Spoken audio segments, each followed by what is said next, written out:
SiteGround is a website hosting company that has become well known for their high-quality WordPress hosting service. They are one of the 3 hosting companies that are officially recommended by the creators of WordPress. If you're going to create a WordPress website, then I recommend that you give SiteGround a go. All my WordPress tutorials are created using SiteGround as my host. SiteGround previously used cPanel as the website control panel. cPanel is used to manage the technical side of your hosting account, things like creating emails, managing files, domain redirects, and so on. But they have recently moved away from cPanel and have implemented their own custom hosting interface. cPanel is great and easy to use, but SiteGround have actually managed to make the controls somewhat even easier for the average person to use.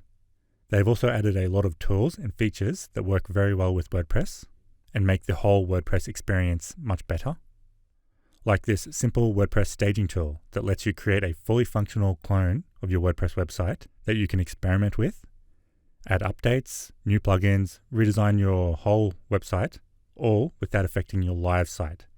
You can choose to delete the staging clone, or you can choose to have it become your new live website and overwrite your current one.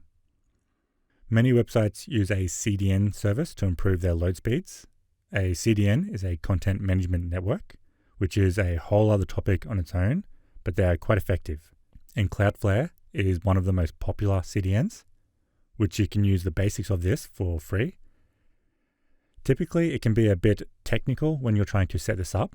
SiteGround make this a bit easier by having a setup wizard for Cloudflare. They also create daily backups of your website for 30 days, which you can use to restore to any of these backup points if something goes wrong. You also have the option to create manually triggered backups at any time. With such a heavy focus on creating the perfect hosting for WordPress, it can be easy to overlook the fact that they are actually an amazing host for all types of websites, including Magento, Joomla, Drupal, and many other applications. They all work perfectly with SiteGround. In this tutorial series, I will cover using SiteGround hosting in as much detail as I can. I'll break up each tool and function into its own video to make it simple to jump between the tutorials you want to see. Thanks for watching. I hope this video was helpful. To keep me motivated to make more free tutorials, please subscribe, like this video, and leave a friendly comment. And if you didn't like this video, no problem, smash that dislike button, twice even, and let me know how much I suck in the comments. For more tutorials with SiteGround, or website tutorials in general, check out thewebsiteteacher.com. I'll leave a link in the description below.